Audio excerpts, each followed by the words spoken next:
Unmetered is brought to you by Middle Tennessee Electric. Hey everybody, thanks for listening to unMetered this week. We're extremely excited to present this bonus material about how to prepare for natural disasters and the resulting outages that may occur. Before we get into that, we want to remind all of our members that you can actually report your outage by downloading the My MTMC app. You can also, if your computer has not gone out and your internet's not down, you can also report it through the website as well. You can access all that information by going to mtemc.com. But of course, if you're looking to just give us a call and let us know that your outage is happening, be sure to do that at 877-777-9111. And when we're talking about natural disasters, I mean, these things happen across the U.S. Every year. I mean, these things include snow, ice storms. You've got tornadoes, hurricanes, and in some areas, wildfires. For us in particular, we're looking at more ice storms, very bad road conditions. You've also got, of course, tornadoes. Tornado season being during the spring in particular, and sometimes in October in the fall. But before disaster strikes, you need to familiarize yourself and your family with what they need to do in the event that something goes on. Being prepared is one of the easiest ways that you can ensure and improve your family's success of coming out with very few issues. When you're going into preparing for a disaster, you need to make sure that you cover some of the essentials. Essentials are things such as water. Be sure that for each person in your family, you have a gallon of water per day and about 7 days worth of water for each person, which roughly ends up being about 28 gallons. You can get those gallons in the jugs, very easy to do. Put them into a safe place where you can access them in times of an emergency. The other thing that you're going to want to do is you're going to want to have food, you're going to want to have first aid kit, and you're going to want to make sure you have flashlights and candles.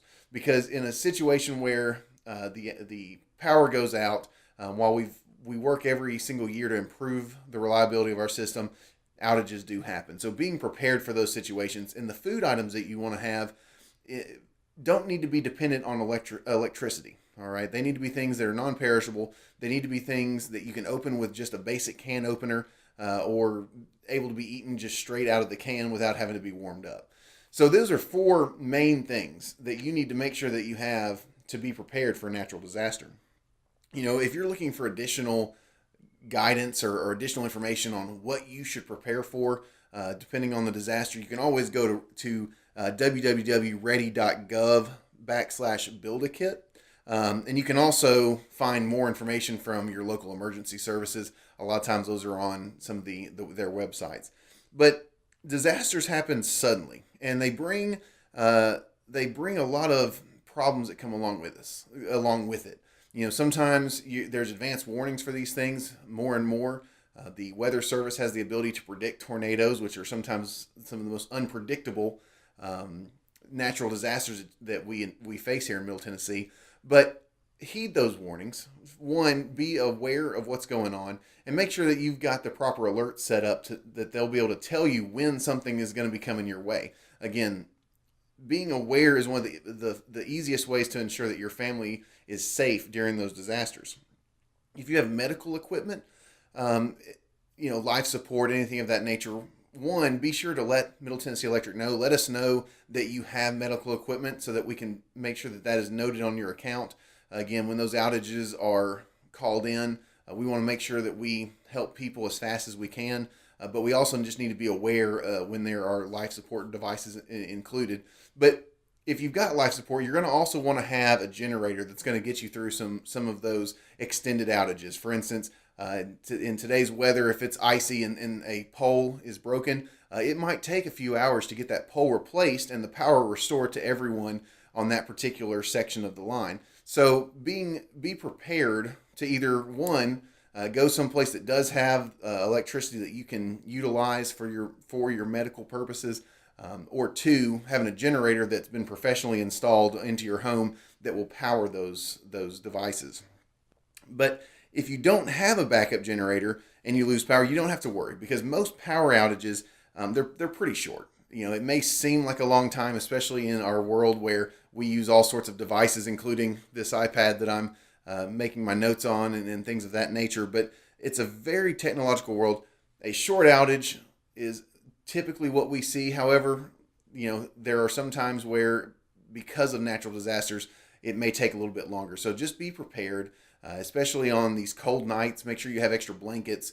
Make sure that you have additional heat sources, and make sure that there's also proper venting for those heat sources. You don't want to have a situation where you suffocate or anything like that because of those gases that are coming off. But here's a few general tips for wise energy practices during a disaster. One, you need to check your perishable and refrigerated foods before eating in case they get spoiled. Okay, so make sure that the temperature is not dropped down to anything that's unsafe.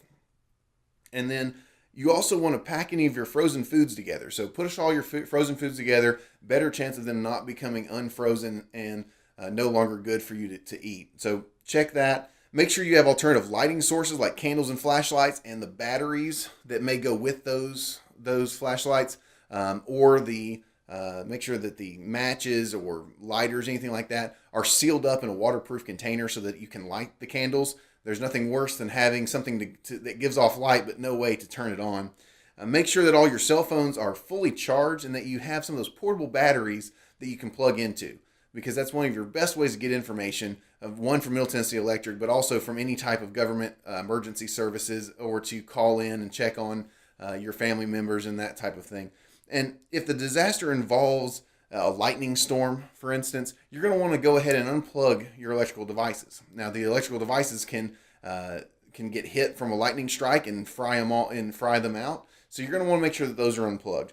But after the storm, be cautious when you leave the home, because a lot of natural disasters, especially ones involving ice storms, those involving tornadoes, high winds, those are the things of that nature, those are going to actually have the ability to have down power lines. So you're going to want to make sure that you check and make sure that there's not any power lines that you're going to be crossing. If you do find one down, assume that they're hot, assume that they're active, and be sure to call us and to alert us that they're there. You can also, of course, call emergency services for down power lines, and they'll be able to get that information to us as well and make sure that no one else is injured by those.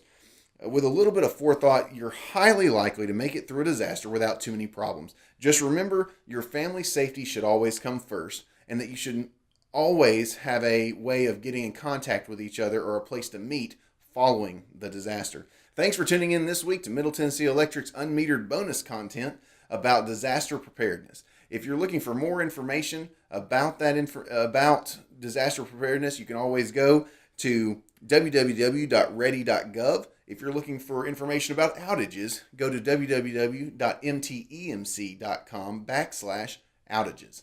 Of course, if you want to know more about how you can save on your energy usage, check out last week's podcast about some tips for your HVAC system. If you want to know more about how MTMC has prepared for these types of strong storms, cold winters, the cold weather in general, tune in next week as we're going to be talking about how the cold weather affects our system.